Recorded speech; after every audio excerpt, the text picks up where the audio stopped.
नमस्कार, मी डॉक्टर कोमल कदम। आज आपण गुइलेन-बॅरे सिंड्रोम म्हणजेच जीबीएस विषयी संपूर्ण माहिती बघणार आहोत। जीबीएस हा एक न्यूरोलॉजिकल डिसऑर्डर आहे ज्यामध्ये पेशंटची रोगप्रतिकारशक्ती त्याच्या शरीरातील नसांवर हल्ला करते। त्यामुळे पेशंटचे स्नायू कमकुवत होतात आणि त्याचेच रूपांतर पॅरालिसिसमध्ये होऊ शकते। जीबीएसची मेन लक्षणे म्हणजे हातापायांमध्ये मुंग्या येणे, सुन्नपणा येणे, पायांमध्ये कमकुवतपणा येणे, अशक्तपणा येणे, चालताना, पायऱ्या चढताना, हालचाल करताना अडचण येणे, चेहऱ्यावर कमकुवतपणा, सुन्नपणा येणे, त्यामुळे हसताना, बोलताना, चावताना या सर्व गोष्टी करताना व्यत्यय येतो। डोळ्यांना धूसर दिसते, डोळ्यांची व्यवस्थित हालचाल करता येत नाही। यामध्ये गंभीर प्रकार म्हणजे श्वास घेताना त्रास होतो, दम लागतो, बऱ्याच पेशंटमध्ये बीपी वाढतो किंवा कमी होतो, हृदयाचे ठोके अनियमित होतात। शक्यतो जीबीएसमध्ये हृदयाचे ठोके वाढतात। ब्लड प्रेशर कमी किंवा जास्त होत असल्यामुळे पेशंटला चक्कर येणे किंवा बेशुद्ध होणे असेही प्रकार पेशंटच्या बाबतीत घडू शकतात। अशा प्रकारची लक्षणे दिसून आली तर ताबडतोब डॉक्टरांचा सल्ला घेणे खूप गरजेचे आहे। हा आजार संसर्गजन्य किंवा इन्फेक्शियस डिसीज आहे। हा एक वॉटरबॉर्न डिसीज आहे जो की कॅम्पिनोबॅक्टर जेजुनाय नावाच्या बॅक्टेरिया आहे। या बॅक्टेरियाच्या इन्फेक्शनमुळे होतो। हा बॅक्टेरिया दूषित पाणी आणि दूषित पाण्यापासून बनवलेले अर्धवट शिजवलेले अन्न यामध्ये आढळून येतो।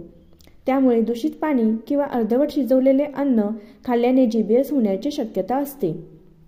या बॅक्टेरियामुळे सुरुवातीला पेशंटला ताप येतो, लूज मोशन लागते। याची ट्रीटमेंट घेतल्यानंतर पेशंट बराही होतो, पण त्यानंतर 1 ते 3 आठवड्याने पेशंटला विकनेस जाणवायला सुरुवात होते आणि मग मी मगाशी सांगितल्याप्रमाणे लक्षणे दिसायला सुरुवात होते। जीबीएसमध्ये 3 टाइप्स आहेत। जीबीएसचा पहिला टाइप म्हणजे असेंडिंग टाइप ऑफ पॅरालिसिस। यामध्ये पेशंटच्या पायामध्ये विकनेस येतो, सुन्नपणा येतो, पेशंट चालता चालता पटकन खाली बसतो, एवढा विकनेस पेशंटच्या पायांमध्ये येतो।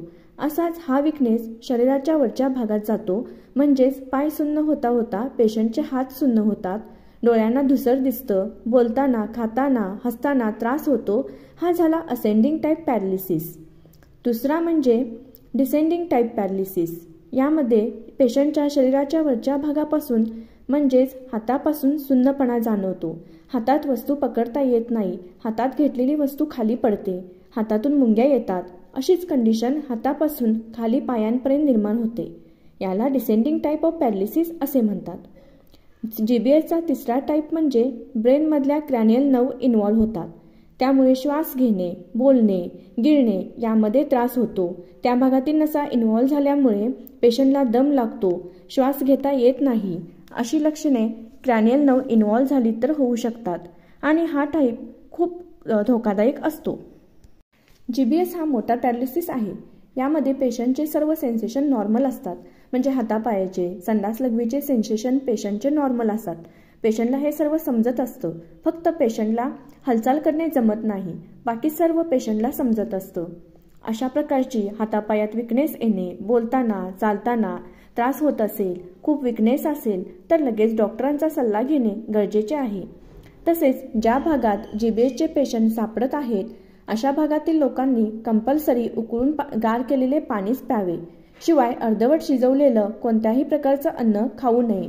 जे खाणार आहात ते शक्यतो गरम गरम असलेलंच खा। या व्हिडिओमध्ये मी खूप सोप्या पद्धतीने जीबीएस विषयी माहिती देण्याचा प्रयत्न केला आहे, ज्यामुळे सामान्य माणसांनाही जीबीएस म्हणजे नेमकं काय आणि तो कशामुळे होऊ शकतो हे समजू शकेल। व्हिडिओ आवडला असेल तर लाईक करा आणि जास्तीत जास्त लोकांना शेअर करा, म्हणजे सगळ्यांना या आजाराविषयी माहिती मिळेल।